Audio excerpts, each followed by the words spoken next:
빌레몬서 강의 두 번째, 무익한 자에서 유익한 자로, 이것이 오늘 말씀의 주제입니다. 빌레몬서에는 아름다운 세 사람이 나온다고 했습니다. 하나는 주인인 빌레몬, 그의 노예 오네시모, 그리고 그를 중재한 사랑의 사도 바울입니다.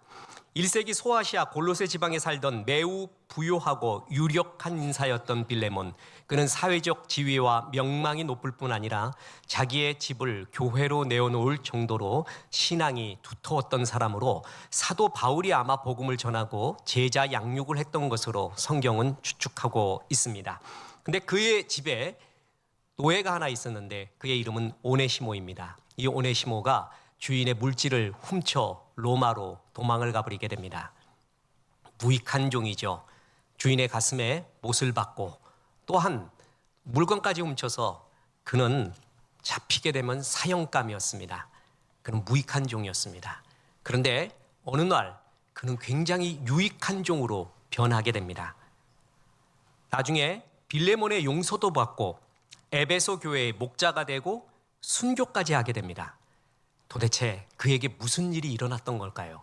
무슨 일이 그로 하여금 무익한 자가 아주 하나님 나라의 유익한 자가 되게 했을까요? 그것이 오늘 주제입니다. 오네시모 이야기. 여기에 교훈은 첫째로 결정적인 만남을 사모하라라는 것입니다. 그것은 되게 중요합니다. 오네시모는 그의 삶에 결정적인 일이 일어납니다. 무슨 일이냐 하면 사도 바울을 만난 것입니다. 그리고 사도 바울이 전한 예수님을 만난 것입니다. 그때부터 오네시모는 결정적으로 삶이 변화하기 시작합니다. 다시 1장 10절부터 보십시오. 갇힌 중에서 낳은 아들 오네시모를 위하여 내게 간구하노라. 그가 전에는 내게 무익하였으나 이제는 나와 내게 유익함으로 내게 그를 돌려보내노니 그는 내 신복이라. 보세요. 갇힌 중에서 낳은 아들 오네시모. 바울은 로마 감옥에 갇혀 있었습니다. 오네시모가 도망간 곳이 로마였습니다. 이것은 우연이 아닙니다. 만세전부터 예비하신 하나님의 섭리였습니다. 그곳에서 바울을 만나게 되고 바울은 그에게 복음을 전해서 하나님의 자녀가 되게 하면서 그래서 옥중에서 낳은, 갇힌 중에서 낳은 내 아들이라고까지 표현을 했습니다. 이 바울을 만난 것이 오네시모의 최고의 축복이었습니다. 그리고 그 바울이 전한 예수를 만난 것이 그의 삶을 결정적으로 변화시킨 것입니다. 설교 시간에 과장법을 조금 더 섞어서 100번은 말했을 것입니다. 결정적인 만남, 영적인 만남, 좋은 만남을 위해 끝없이 기도하십시오. 특히 내 자녀가 그렇게 되기는 끝없이 기도하십시오. 그리고 내 스스로도 계속 좋은 만남을 만나기를 기도하십시오. 왜냐하면 하나님의 역사는 99% 사람을 통해 이루어집니다. 사람을 통해 이루어진다는 것은 만남을 통해 이루어진다는 것입니다. 하나님이 그를 축복할 때 사람을 보냅니다. 최고의 사람을 보냅니다. 그것을 볼 줄 알아야 됩니다. 볼 줄 아는 영적인 눈이 필요하고요. 그것이 하나님이 보내주신 만남이라는 것을 알면은 어떤 갑지부를 해도 동행을 해야 됩니다. 그때부터 삶은 변하기 시작하는 것입니다. 오네시모는 하나님께서 보내주신 사람을 만났습니다. 사도 바울이었습니다. 그가 전해준 복음, 예수를 만났습니다. 그래서 그는 결정적으로 변화된 것입니다. 오네시모의 변화, 그것은 결정적 만남 때문이었습니다. 자, 사진을 하나 보여드리겠습니다. 이 사람 혹시 머리는 헤어스타일은 왜 저 모양이고 살은 왜 이렇게 쪘는지 누군지 아십니까? 토마스 아퀴나스입니다. 13세기 중세 철학의 최고봉인 스콜라 철학의 대가이고요. 중세의 성 어거스틴과 더불어 최고의 신학자이자 철학자이자 경험이 있는 하나님 앞에 거듭난 신앙인입니다. 두 개의 손에 하나씩 잡고 있는 게 뭐죠? 교회와 성경, 어떤 사람은 교회와 책이라고도 표현을 합니다. 신앙과 이성을 조화를 이룬, 신앙과 이성의 조화. 이성은 하나님 앞에서 안 좋은 것이다 라는 부류가 있고요. 신앙과 이성은 하나님 앞에 녹여져야 된다라는 또 신학 부류가 있는데 그는 이것을 조화를 이룬 아름다운 신학인입니다. 흔히 중세 시대를 암흑기라고 합니다. 그것은 보는 관점에 따라 다른 것입니다. 인본주의적 인문학적 관점에 의하면 중세는 암흑기입니다. 그러나 다른 관점에 보면 신에 대한 그리고 인간과 이성에 대한 탐구를 깊이 하였던 중세 철학은 결코 암흑기가 아닙니다. 그 중세 철학의 최고봉에 토마스 아퀴나스가 있습니다. 그의 책 신학 대전과 이단 논박 대전은 800년이 지난 지금도 신학교에서 또한 신학의 최고의 고전 중에 하나입니다. 우리나라에서 박승찬 교수라고 있는데 이분이 대중활동도 많이 하고 세미나에도 나오는데 토마스 아퀴나스 전공을 했습니다. 근데 이 신학 대전을 라틴어에서 한국어로 아직도 다 번역을 못했대요. 자기도 다 못 봤대요. 죽을 때까지 봐야 된대요. 그 정도로 방대한 분량이 신학 대전입니다. 이 사람이 얽힌 재미난 그리고 은혜스러운 일화가 있습니다. 이 토마스 아퀴나스를 어느 날 교황이 초청을 합니다. 그래서 황실을 보여주면서 의리의리한 모습을 보면서 흐뭇하게 웃으면서 아퀴나스에게 이렇게 말했다고 합니다. 초대교회는 은과 금은 내게 없거니와 라고 말했는데 세상은 달라지지 않았는가? 이제 우리는 이 많은 은과 금이 소유하게 되었네. 여러분 기억하십니까? 성전 미문에 앉은 안진뱅이에게 베드로가 은과 금 내게 없으나 내게 있는 거 주노니, 바로 그 구절이에요. 그랬더니 토마스 아퀴나스가 이렇게 말했습니다. 교황이시여, 그래서 교회는 나사렛 예수의 이름으로 걸으라 라는 선포도 못하지 않고 있지 않습니까? 은과 금이 없을 때는 나사렛 예수의 이름으로 걸어라 라고 할 때 역사가 일어났는데 은과 금 많이 가지다 보니까 능력 다 잃고 우리가 이렇게 되지 않았습니까? 아주 멋진 표현을 아퀴나스가 썼죠. 그런데 그것이 아닙니다. 저는 토마스 아퀴나스의 인생을 이야기할 때 지금도 신비, 그리고 저도 정말 사모하는 것이 있습니다. 그것이 뭐냐 하면 소천하기 얼마 전인 1273년 12월 6일 그는 예배 도중에 강력한 신비한 체험을 하게 됩니다. 너무 신비한 체험이었습니다. 그래서 그가 수도사가 된 다음부터 그 다음 날부터 계속 하루에 한 번도 빼놓지 않은 게 글 쓰는 일이었습니다. 그래서 신학 대전, 이단 논증 이런 것들을 써왔던 거예요. 그래서 평생을 그걸 썼어요. 그런데 그때 예배의 체험 이후로 그는 글을 절필을 하고 맙니다. 글을 안 씁니다. 그래서 그의 친구이자 비서이기도 하고 토마스 아퀴나스에게 아주 중요한 레지날드라는 수도사가 있었습니다. 그가 말합니다. 레지날드가 왜 글을 안 씁니까? 하나님이 당신에게 준 최고의 사명이고 영광인데 왜 글을 안 씁니까? 계속 쓰십시오 라고 했더니 그가 이렇게 말합니다. 나는 더 이상 쓸 수가 없네. 내가 이제껏 쓴 것들은 내가 보았고 나에게 계시된 것에 비한다면 한낱 지푸라기에 불과하네. 너무나 큰 것을 봤어요. 글을 쓰지 못합니다. 그래서 그의 신학 대전은 3부의 속죄에 대해 쓰다가 멈춥니다. 미완성 작품입니다. 그가 했던 체험, 도대체 뭘 봤기 때문에 그랬을까? 그에 대한 추측이 많이 있습니다. 그 추측 중에 뭐냐면은 한 설교가가 말한 것이 너무나 감동적입니다. 미국의 목사님이 아퀴나스가 그때 체험한 것은 겨우 주님의 옷자락에 불과하다라는 것입니다. 주의 옷자락. 주님의 존전을 본 것도 아니고 주의 입김을 맡은 것도 아니고 그의 옷자락을 본 것에 불과하다. 그런데도 평생을 써왔던 신학 대전을 절필을 하면서 그는 하나님의 존전 앞에 무릎을 꿇었습니다. 이런 일이 있을 수 있을까요? 사도 바울이 그랬습니다. 사도 바울이 주님을 만났습니다. 은혜를 받았습니다. 그리고 그의 고백 중에 이 고백을 들어보십시오. 빌립보서 3장 8절. 또한 모든 것을 해로 여김은 내 주 그리스도 예수를 아는 지식이 가장 고상하기 때문이라. 내가 그를 위하여 모든 것을 잃어버리고 배설물로 여김은 그리스도를 얻고. 내가 이제껏 배운 것이 다 배설물. 아니, 내가 지금 추구하는 것, 그토록 이루고 싶었던 것, 가지고 싶었던 것, 하고 싶었던 것, 그거 다 배설물로 여긴다. 아무것도 아니구나 할 정도로 너무나 강한 것을 체험을 했어요. 그게 예수였습니다. 저는 이걸 볼 때마다 부끄러워 죽겠습니다. 이론적으로 알겠습니다. 분명히 이 세계가 있는 것입니다. 나의 모든 것을 녹여버리는 결정적인 주님과의 이 만남. 나의 경우를 봐도 압니다. 저는 토마스 아퀴나스나 바울 사도가 체험한 것에 제 생각으로는 100분의 1 정도라고 생각을 합니다. 저는 그게 어느 해 몇 월 며칠인지는 모르겠습니다.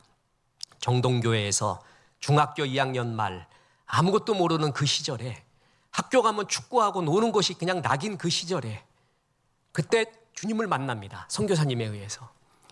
그 체험은 언제 간증해도 소름이 돋습니다. 밤새도록 하나님을 아버지라고 불렀습니다. 그날 새벽에 눈을 한숨도 못 잔 가운데 새벽에 일어나서 결심을 합니다. 공부해야겠다 이제부터. 내가 56등이 이게 주님 앞에 쓰일 인간이냐. 그래갖고 그 다음에 다 해가지고 9등, 7등, 5등, 1등까지 올라갑니다. 완전히 내 인생이 완전히 변해버렸습니다. 그때 그 강력한 하나님과의 만남, 저는 그걸 압니다. 그 세계가 있다는 것을 압니다. 목회한 이래로도 제일 소원하는 것이 있습니다. 그리고 중보기도팀에게 제일 중보를 부탁하는 게 있습니다.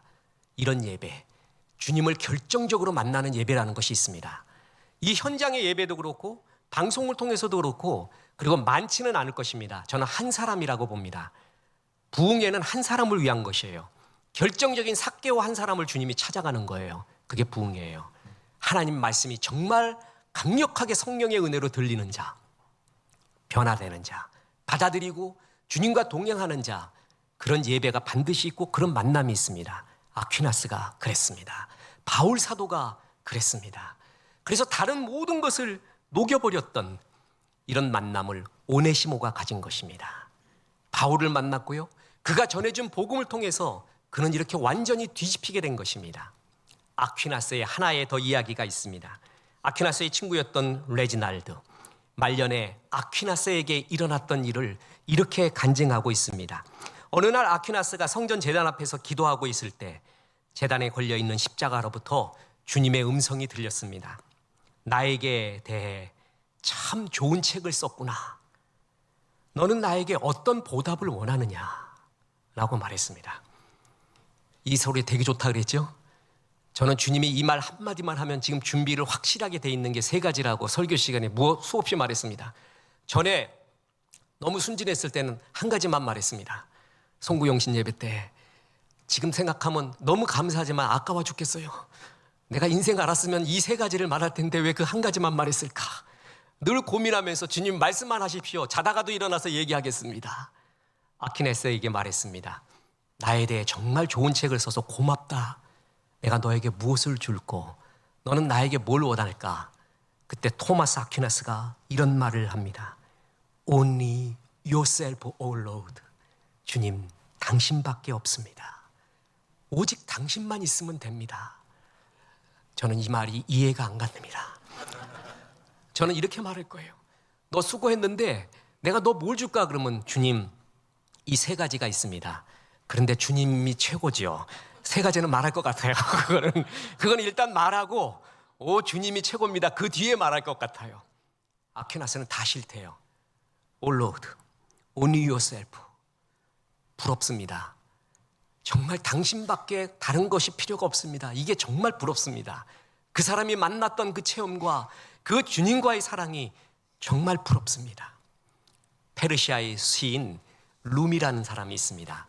그 사람이 봄날의 과수원이라는 시가 있는데 거기에 이런 시가 나옵니다. 봄의 과수원으로 오세요. 꽃과 와인과 촛불이 있어요. 당신이 안 오시면 이런 것들이 무슨 소용이 있겠어요. 그리고 당신이 오신다면 이것들이 다 무슨 소용이 있겠어요. 이야, 참 좋아. 주님 당신만으로 좋아하는 그 기쁨, 그 마음, 이런 세계가 분명히 있습니다. 아퀴나스는 내가 모든 지어왔던 것이 지푸라기일 뿐이네. 돌아가신 소천하신 제 대학 선배님이시자 존경하는 선배 목사인 오카는 목사님이 고난당할 때마다 문제가 있을 때마다 이 문제 해결해 주십시오라고 기도하지 않고 그가 했던 기도가 있습니다. 주의 영광을 보여주옵소서. 그걸 보잖아요. 그러면 이 문제가, 이 고난이, 아픔이 아무것도 아니라는 걸 압니다. 토마스 아퀴나스는 겨우 주의 옷자락 하나를 볼 정도, 그런데 절필을 할 정도로 평생 소중하게 여겼던 것이 아무것도 아니라고 이야기할 정도로 강력한 주의 임재에 대한 체험, 이런 세계가 반드시 있습니다. 오네시모가 그것을 체험한 것입니다. 그래서 주님 앞에 유익한 종으로 되어간 것입니다. 그는 도망친 노예입니다. 그것도 물질을 훔쳐서요. 그가 만약에 강물을 만나지 못했다면 그는 조그만 어항 속에서 10cm도 안 되는 크기로 살다 죽어버렸을 겁니다. 평생토록 괴로워하고 두려워하고 잡힐까 봐. 그런데 강물을 만나게 되었습니다. 수족관도 아니라 강물을 만납니다. 바울이었습니다. 그리고 하나님이었습니다. 그랬더니 그 크기가 1m가 넘어집니다. 큰 크기가 됩니다. 이런 강물 같은 사람, 강물 같은 진리를 만나는 것이 얼마나 큰지 모릅니다. 그게 결정적인 만남입니다. 그래서 이것을 위해 항상 기도해야 됩니다. 오네시모는 여기서부터 완전히 달라집니다. 두 번째이자 결론적인 교훈이 있습니다. 오네시모를 하나님이 만났더니 예수 만나면 무익한 자가 유익한 자가 된다라는 것입니다. 자, 1장 11절 12절 보겠습니다. 그가 전에는 내게 무익하였으나 이제는 나와 내게 유익함으로 내게 그를 돌려보내노니 그는 내 신복이라. 참 재미난 언어 유희가 있습니다. 오네시모는 원래 말했듯이 유익한 사람, 이로운 사람이라는 거였습니다. 그런데 주인의 돈을 훔쳐 달아가면서 무슨 사람이 되었죠? 무익한 사람이 되었죠. 근데 바울은 다시 뭐라고 얘기해요? 유익한 사람이 다시 되었다. 일종의 언어 유희입니다. 이름이 유익한 사람이었는데 사는 거는 무익하게 살았는데 이제 예수 믿고 난 다음에 어떻게 됐다고요? 다시 그 이름대로 유익한 존재가 되었다라고 축복을 해줍니다. 이 똑같은 이야기가 누가복음 19장의 삭개오입니다. 이 삭개오, 세리장 삭개오는 사람들한테 지탄받았던 로마의 하수인 같은 세리장이었죠. 삭개오의 이름의 뜻이 뭔지 아십니까?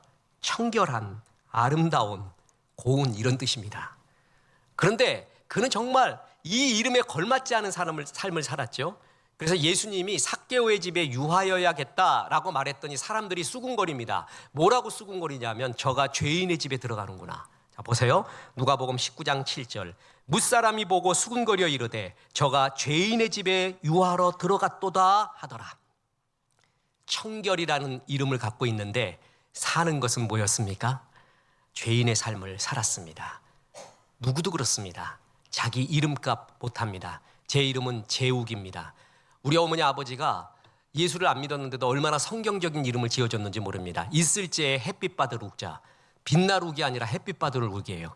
햇빛 받음이 있다. 딱 맞아. 빛을 받아갖고 주의 은혜로 살고 있는 거예요. 야, 성서적인 이름을 받았다. 그런데 내가 그 이름대로 살고 있느냐 하는 데는 항상 고개를 숙입니다.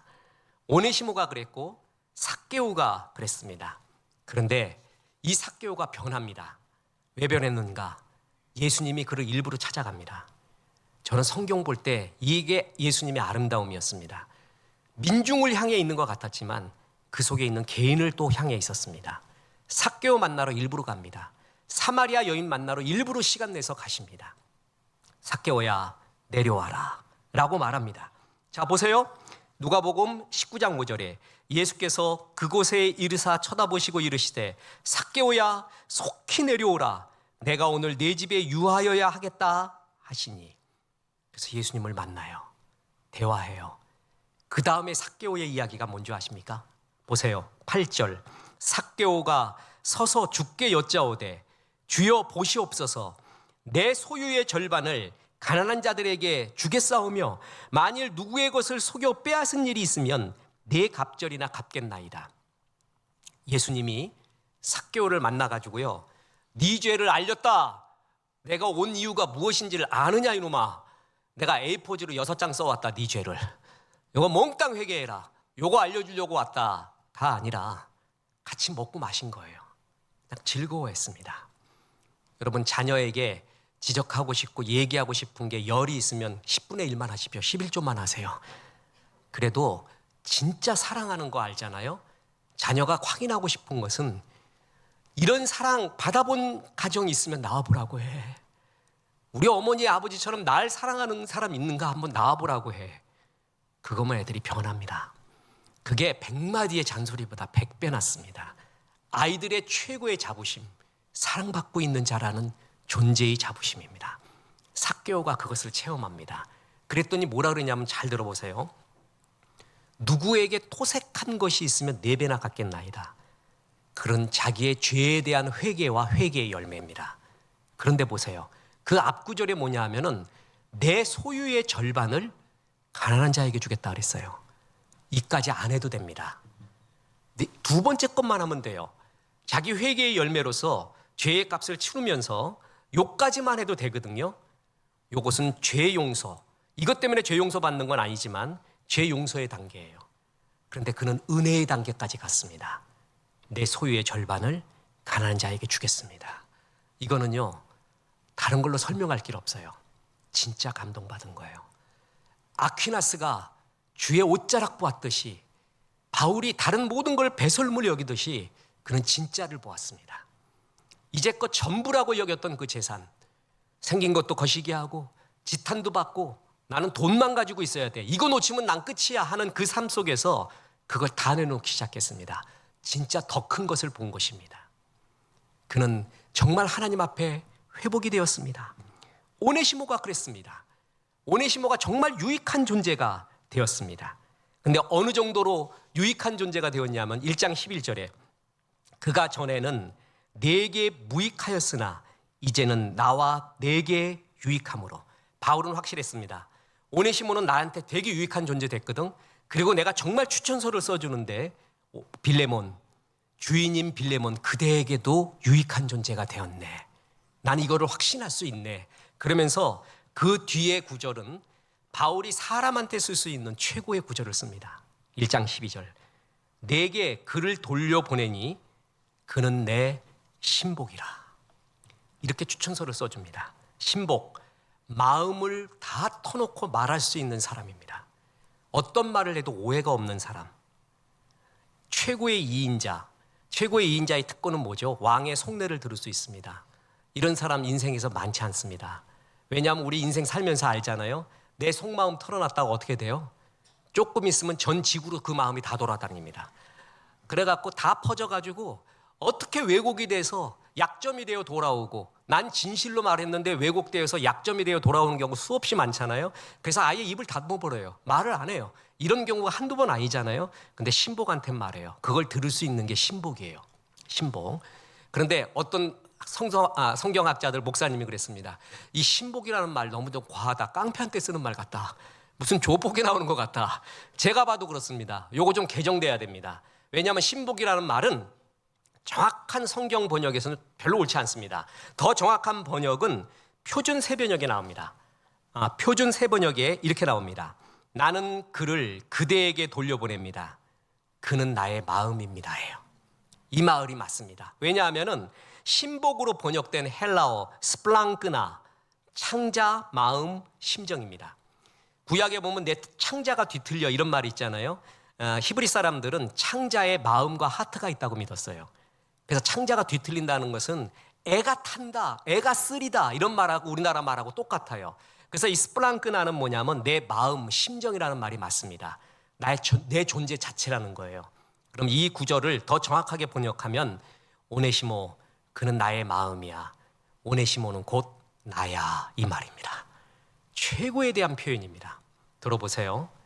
빌레몬은 물질 갖고 배신했고 도망친 오네시모에게 쉽게 받아들일 수 있을까요? 그냥 우리가 결론만 봐서 그렇지 이거 쉽지 않습니다. 사람 마음, 용서라는 것은 6획수에 불과하지만요, 용서가 실행하기까지는 600번 이상 고민합니다. 그래도 잘 안 됩니다. 사람의 힘으로 안 됩니다. 그런데 받아들이기가 어려운데 바울이 뭐라고까지 말하죠? 그는 나야. 존경하는 바울 선생이 이 정도까지 말하면 어떻게 될까요? 그는 마음을 열 수밖에 없었을 정도의 말을 쏟아줍니다. 오네시모가 나네. 바울도 복되고 오네시모도 복됩니다. 이 사람이 곧 나야 할 정도의 사랑하는 제자를 만난 바울도 복되고, 그 사랑받고 마음 나누는 오네시모도 정말 복이 있습니다. 바울은 이 오네시모를 왜 그토록 사랑할 수가 있었을까요? 코이 물고기, 강물을 만난 코이 물고기처럼 그렇게 크게 그를 기를 수가 있었을까요? 바울은 오네시모를 보며 자기를 보았습니다. 제 생각에 그렇습니다. 원래 바울은 멋있는 사람이잖아요. 은혜 받기 제일 힘든 사람, 내가 멋있다고 생각하는 사람이에요. 오네시모하고 나하고는 류가 다르다는 사람. 그런데 은혜 받잖아요. 오네시모를 보면 자기를 봅니다. 너도 도망쳤구나. 마음이 두려웠지. 쓸모없는 자였지. 나 또한 그렇단다. 너를 보니 꼭 나를 보는 것 같구나. 나는 왜 변했냐 하면 주의 무한한 긍휼과 사랑 때문에, 은혜 때문에 변했거든. 너도 그 사랑 받으면 나같이 변할 수 있어. 그래서 주님께 이식받은 긍휼의 사랑을 오네시모에게 나눠준 겁니다. 저는 이 긍휼의 이야기가 제일 잘 나타나 있는 하나님의 마음이 이사야 42장이라고 봅니다. 이사야 42장 1절에서 4절까지는 정의, justice라는 말이 3번 나옵니다. 근데 우리가 생각하는 정의하고 너무나 다릅니다. 한번 보십시오. 42장 1절. 내가 붙드는 나의 종, 내 마음에 기뻐하는 자, 곧 내가 택한 사람을 보라. 내가 나의 영을 그에게 주었은즉 그가 이방에 정의를 베풀리라. 그는 외치지 아니하며 목소리를 높이지 아니하며 그 소리를 거리에 들리게 하지 아니하며 상한 갈대를 꺾지 아니하며 꺼져가는 등불을 끄지 아니하고 진실로 정의를 시행할 것이며 그는 쇠하지 아니하며 낙담하지 아니하고 세상에 정의를 세우기에 이르르니 섬들이 그 교훈을 앙망하리라. 정의를 행할 자 예수님 보내는 거예요. 근데 그는 정의의 사도였거든요. 근데 그 정의가 뭔지 아십니까?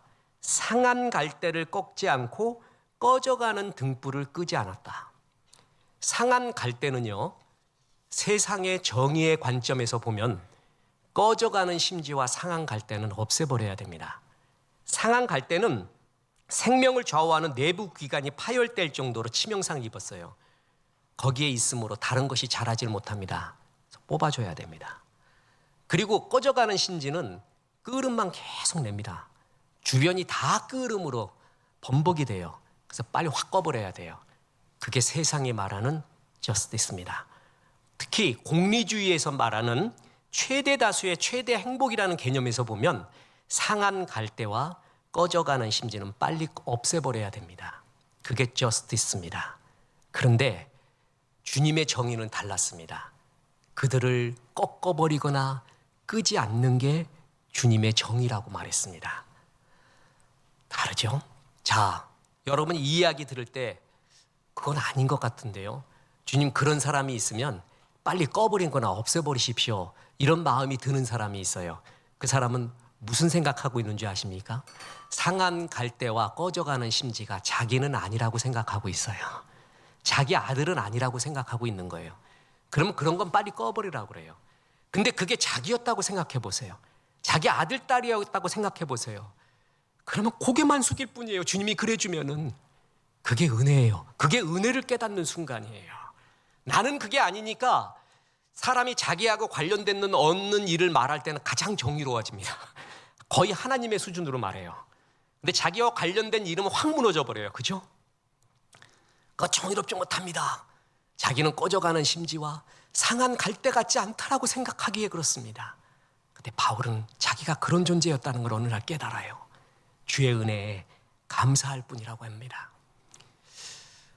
우리 수요 찬양 예배 때 김문수 집사님이 은혜에 대한 찬양을 앞뒤로 불렀습니다. 설문조사를 여러분에게 했잖아요. 여러분이 좋아하는 찬양을 다 거기서 보고 저도 지금도 몇 번을 보고 있습니다. 그 중에 굉장히 다수가 은혜였습니다. 오늘 어떤 성도님과 상담을 하는데 자기 너무 힘들고 괴로웠는데 그 은혜 찬양을 같이 이렇게 부르게 됐대요. 주의 은혜로 이렇게 사는구나라는 걸 알 때 그렇게 좋더래요. 바울이 그걸 안 겁니다. 은혜였습니다. 그래서 그 은혜의 마음으로 오네시모에게 전해준 것입니다. 그랬더니 오네시모가 그 마음을 이식받고 꺼져가는 심지 같고 상한 갈대 같았던 무익한 자 오네시모가 이 사랑을 받고 유익한 자가 되었습니다. 그렇습니다. 예수 안에 있는 자, 예수 믿는 자는 무익한 사람 하나도 없습니다. 마귀가 뭐라 그러는 줄 아세요? 너 건강 잃었구나. 돈도 다 떨어졌구나. 관계도 다 깨졌구나. 아무런 지위도 없구나. 야, 너는 그냥 뒷방에 가 있어라. 이러지, 마귀가 그렇게 말합니다. 여러분 아세요?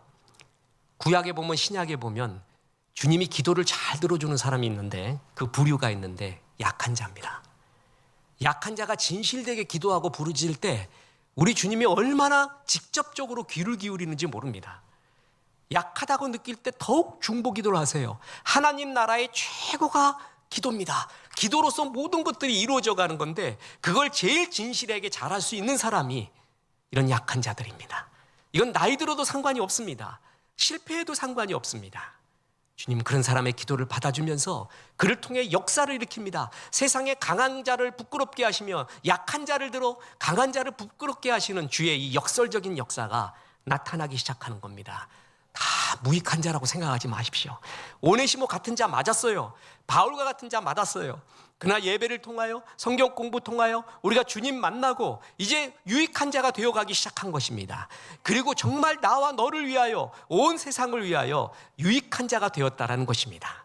그 결정적인 만남이 있고 무익한 자가 유익한 조가 되고 예전에 내가 죽고 새로운 하나님의 사람으로 살아나면서 그 생명의 불꽃을 다하는 이런 삶이 있습니다. 사랑하는 여러분, 이 오네시모의 이야기는 우리의 이야기입니다. 이 오네시모, 변화된 오네시모처럼 주님 강하게 만나십시오. 그리고 유익한 자 되십시오. 그래서 복음의 통로되는 귀한 종이 되기를 주 예수의 이름으로 축원합니다.